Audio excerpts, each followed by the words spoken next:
Good day students. उम्मीद है कि आपने लास्ट के 2 वीडियो देखे होंगे। उसी के आगे नेक्स्ट हम लोग आज देखने वाले हैं development of iron and steel industry के बारे में। यानी आयरन एंड स्टील इंडस्ट्री का डेवलपमेंट कैसे हुआ, थोड़ा उसके बारे में जानते हैं। Previously before 1800 iron and steel industry was located where the raw materials, power supply and river were easily available।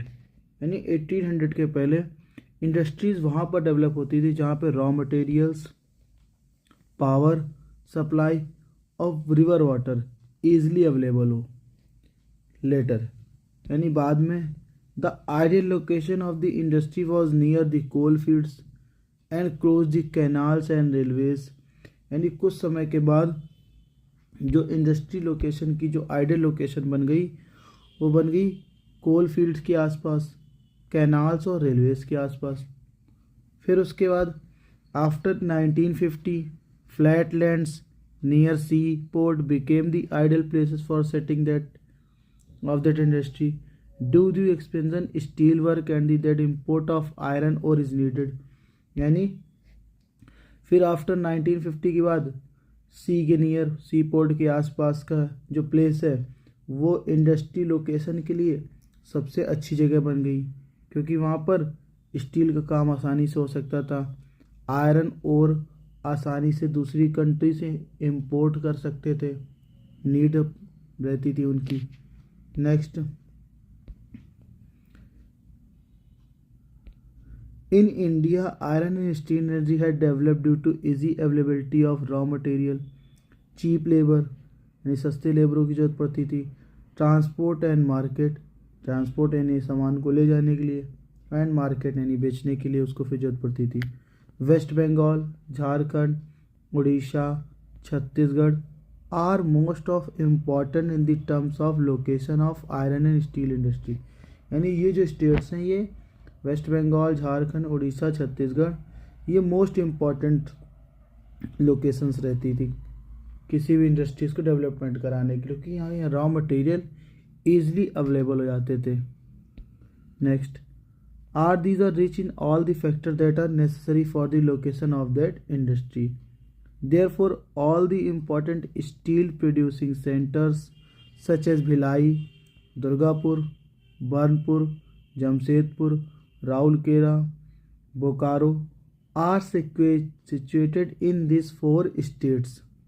यानी जो ये मेन सेंटर्स हैं जहाँ पर ये इंडस्ट्रीज डेवलप हैं, जहाँ पर ये प्लांट सेटलमेंट हैं, वो मेन है दुर्गापुर में, बर्नपुर में, जमशेदपुर में, राउरकेला, बोकारो में, ये वहीं पर स्थित हैं इन चारों स्टेट्स में। फिर है नेक्स्ट वर्धावती एंड विजयनगर कर्नाटक में, साउथ में कर्नाटक में, Visakhapatnam in Andhra Pradesh, Salem in Tamil Nadu are other important sectors that are usually locally available raw material. India's steel production increase from 1 million ton in 1947 to 32.60 million in 2004 to 2005। In 2004, India was largest exporter of steel, which accounted for 2.25% of the global steel trade। यानी 1947 के बाद से 32.6 million ton जो steel का production कर रही थी कंपनियां, 2004 में से 5 में और 2004 में in India was the largest, 2004 से 5 के बीच में इंडिया जो वो लार्जेस्ट एक्सपोर्टर बन गया, यानी सबसे ज़्यादा स्टील को बेचने वाला देश बन गया था, जो कि ऑल ओवर वर्ल्ड का ग्लोबल ट्रेड का 2.25% था। नेक्स्ट देखते हैं, Tata and iron steel company Jamshedpur.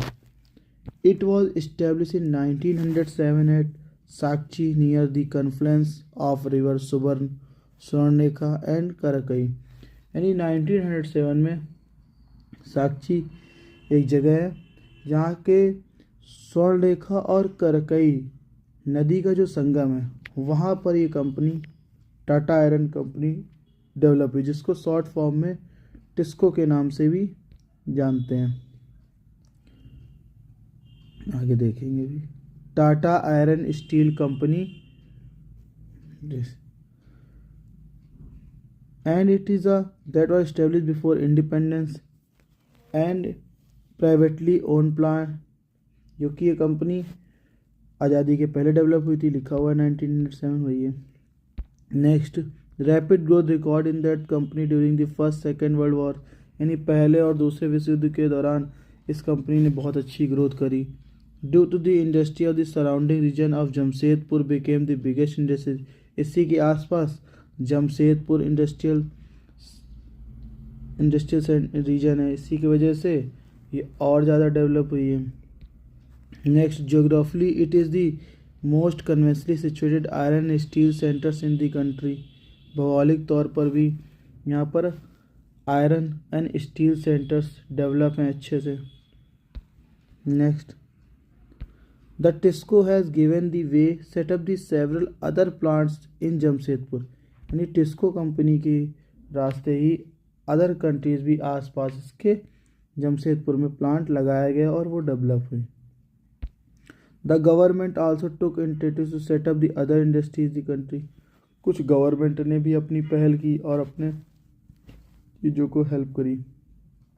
Iron sheets, girders, railway coaches, sleepers, wires, यानी कुछ ये मोस्ट इम्पॉर्टेंट पार्ट्स हैं जो इन कंपनियों में बनाए जाते थे।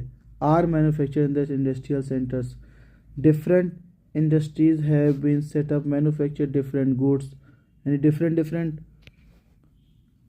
इंडस्ट्रीज में डिफरेंट टाइप का मैन्युफैक्चरिंग होती थी goods, such as Indian tin plate industries, steel and wire companies, Tata engineer locomotive company ऐसी कंपनी जो ट्रेन के इंजन्स को डेवलप करती है। Next, the development of iron and steel industry open the doors of rapid industrial development India. Iron और steel company ने क्या किया, भारत का जो इंडस्ट्रियल डेवलपमेंट है उसके लिए कई सारे रास्ते खोल दिए। Almost all the sectors of Indian industry depend heavily on iron and steel industry for their basic infrastructure. जैसे पता ही हम लोग को आयरन और स्टील इंडस्ट्री बेसिक इंफ्रास्ट्रक्चर के अंतर्गत आते हैं, बिना इसके कोई इंडस्ट्री रन ही नहीं हो पाएगी।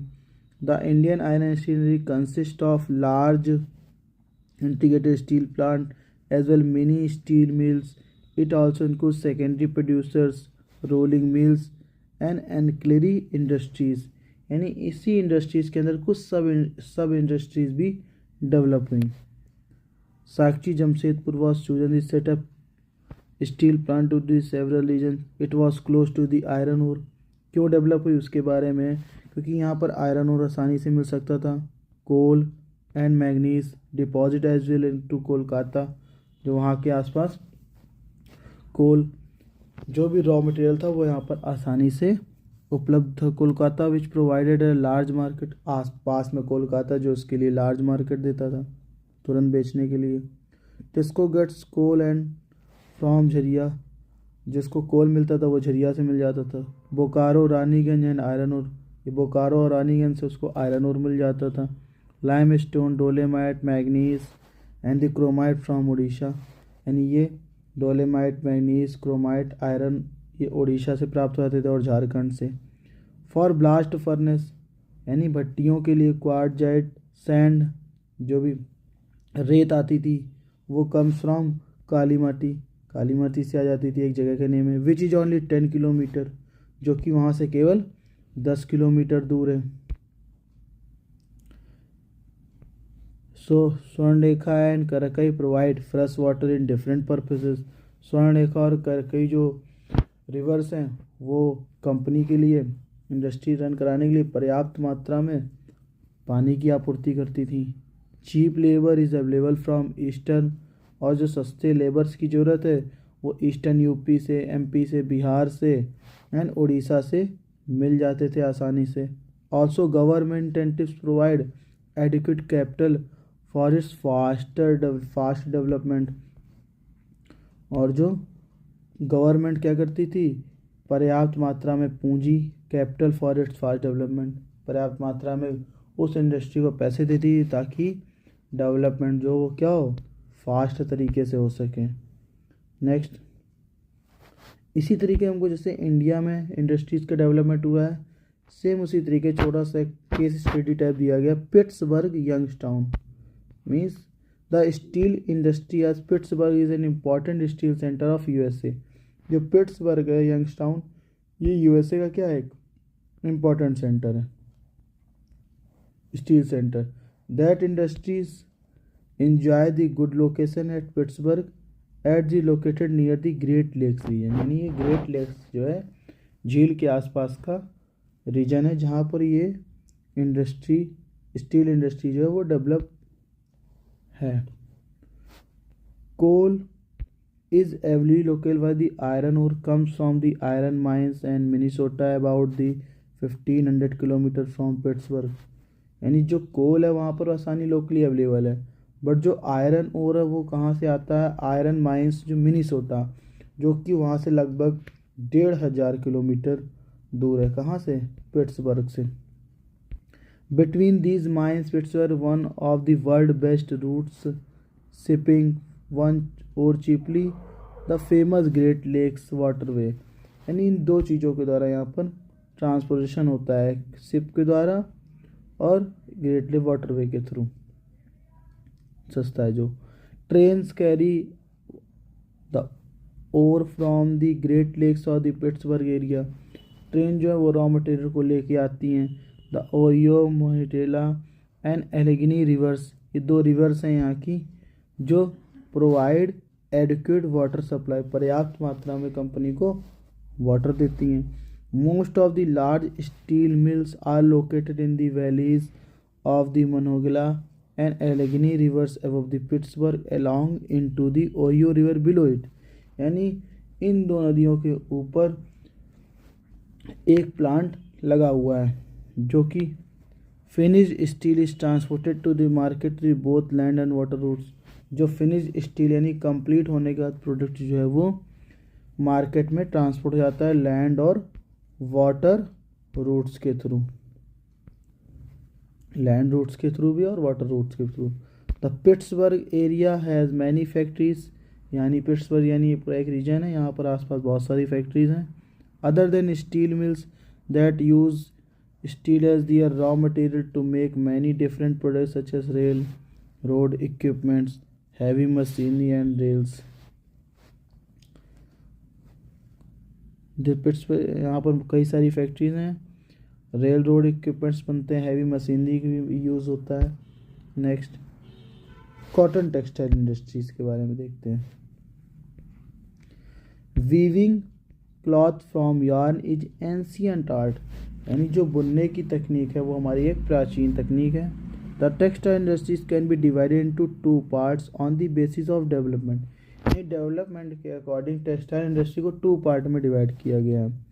First one of traditional industries, दूसरी है मॉडर्न इंडस्ट्रीज़। क्या क्या है इसमें, ट्रेडिशनल इंडस्ट्रीज़ में cotton, flax, jute, wool, silk, इनका यूज़ होता है। मॉडर्न इंडस्ट्रीज़ में synthetic fibre such as rayon, nylon, terylene, इनका यूज़ होता है। Cotton textile industries is the largest industries of the world. जो कॉटन टेक्सटाइल इंडस्ट्री है वो वर्ल्ड की सबसे बड़ी इंडस्ट्री है। It is was started the cottage industries. Cottage industry में कुटीर उद्योग जिनका उपयोग हम हाथों से बनाने वाली चीज़ों से करते हैं, खूब सारा लेबर लगाते हैं और हाथों से चीज़ों को बनाते हैं, यानी टेक्निक का यूज़ कम करते हैं। It's called cottage industries. At the oldest industry, इसी को सबसे पुरानी इंडस्ट्री बोला जाता है। It is mainly developed in ancient countries like China and India. यानी जो कॉटन इंडस्ट्री है उसका मेन डेवलपमेंट कहाँ हुआ है, चाइना एंड इंडिया में हुआ है, China and India. Till the industrial revolution in the 18th century cotton cloth was made using hand spinning techniques. यानी 18th सेंचुरी में जो कपड़ा बनाने की तकनीक है वो चरखे के द्वारा होती थी। In the 18th century power looms facilitated the development of cotton textile industry first in the Great Britain and later the other parts of the world. जो पहली बार है कंपनियां कॉटन टेक्सटाइल वो ग्रेट ब्रिटेन में आई। जो मशीन से कपड़ों की बनाई है वो ग्रेट ब्रिटेन से स्टार्ट हुई, एंड फिर इसके बाद at present India, China, Japan, the USA are important producer of cotton textile industries. यानी present time India, China, Japan और यूएसए ये सब इम्पोर्टेंट उत्पादक करता देश बन गए कॉटन टेक्सटाइल इंडस्ट्रीज में। आगे देखते हैं cotton textile industries in India. The cotton textile industry is the oldest industry of our country. Cotton textile industry जो है हमारे कपड़ा जो उद्योग है, कपड़ा इंडस्ट्री जो है वो हमारे देश की सबसे पुरानी इंडस्ट्री है। It had been developed in Harappan Mohenjodaro civilisation. ये इतनी पुरानी है, देखिए हड़प्पा और मोहनजोदारो के टाइम पीरियड की है, प्राचीन समय की। India has a glorious tradition of producing goods quality cotton textile. India के जो कपड़े हैं वो बहुत ही क्वालिटी और ग्लोरियस यानी काफ़ी अच्छे हैं। बिफोर द ब्रिटिश रूल, यानी ब्रिटिश रूल के पहले India hand spin and hand woven cloth already, यानी इंडिया पहले से ही हाथों से बुने हुए कपड़े यूज़ करता था। हैड वाइड मार्केट, और काफ़ी सारी जगह उसने अपने मार्केट में बना रखी थी। The Muslims of Dhaka, Dhaka का मलमल, चिंड ऑफ मछलीपट्टनम, मछलीपट्टनम का चिंड, और कैलिकोज ऑफ कालीकट, कालीकट का कैलिकोज। एक तरीके की कपड़ों की क्वालिटीज़ हैं। ये क्या है? कपड़ों की क्वालिटीज़ के बारे में जो कि हाथ से बनाए जाते थे। Muslins, chintz, calicoes etcetera were known world wide of their quality of design के मामले में फेमस थे। But the production of hand woven textile was expensive और टाइम कंज्यूमिंग। ये जो प्रोसेस था कपड़े बनाने का काफ़ी महंगा और टाइम कंज्यूमिंग था। Hence traditional cotton textile industries could not face the competition. इसके थ्रू जो वेस्ट में कॉटन टेक्सटाइल इंडस्ट्री थी वो इनको कॉम्पिटिट नहीं कर पा रही थी। From the new textile mills और the west which produce cheap and good quality of cloths. जो वेस्ट में फैक्ट्रीज थी वो क्या कर रही थी? सस्ते दामों में और अच्छी क्वालिटी में कपड़ों को बना रही थी। Next, the first successful machines modern textile mill was establish in Mumbai in 1854। जो पहली सक्सेसफुल मशीन इंडिया में है वो मुंबई में 1854 में लगाई गई कॉटन टेक्सटाइल इंडस्ट्री में। Following condition favourable in rapid growth of the industries movement. Mumbai में फेवरेबल कंडीशन थी कॉटन टेक्सटाइल इंडस्ट्री के लिए, कौन कौन सी थी? The warm and moist climate, वहाँ का क्लाइमेट भी काफ़ी नॉर्मल गर्म था और मॉइस्ट क्लाइमेट यानी नमी वाला था। Port for importing machinery, machinery से रिलेटेड पोर्ट वहाँ लगाने के लिए। Availability of raw material, raw material भी आसानी से उपलब्ध था। स्किल्ड लेबर और अच्छे श्रमिक भी थे। Interestingly this industry flourished in the states of Maharashtra and Gujarat because of the favourable humid climate. धीरे धीरे क्या हुआ, ये इंडस्ट्रीज़ महाराष्ट्र और गुजरात के रीजन में अच्छे से फैल गई। But today humidity can be created artificially. आज के टाइम में ह्यूमिडिटी आर्टिफिशियल तौर पे क्रिएट की जा रही है। Raw cotton is a pure and not weight losing raw material, यानी कॉटन जो बॉल हैं जो नेचर द्वारा मिलती है हमको बिना वेट लूज किए हुए आसानी से अच्छी मात्रा में रॉ मटेरियल उपलब्ध हो रहे हैं। Has spread the other parts of India, Coimbatore, Kanpur, Chennai, Ahmedabad, Mumbai, Kolkata, Ludhiana, Puducherry and Panipat are some of the important centers. ये टेक्सटाइल इंडस्ट्रीज जहाँ जहाँ पे डेवलप हुई हैं उनकी इम्पॉर्टेंट सेंटर्स हैं। Coimbatore, Kanpur, Chennai, Ahmedabad, Mumbai, Kolkata, Ludhiana, Puducherry and then etcetera. Next, Ahmedabad. Ahmedabad is also called the Manchester of India. Is the most of the cotton mills are concentrated here. Ahmedabad के बारे में हम लोग आगे की नेक्स्ट वीडियो में पढ़ेंगे। इसमें बताया गया है जो अहमदाबाद गुजरात में वो भारत का मैनचेस्टर है जहाँ पर सबसे ज़्यादा कॉटन मिल्स हैं।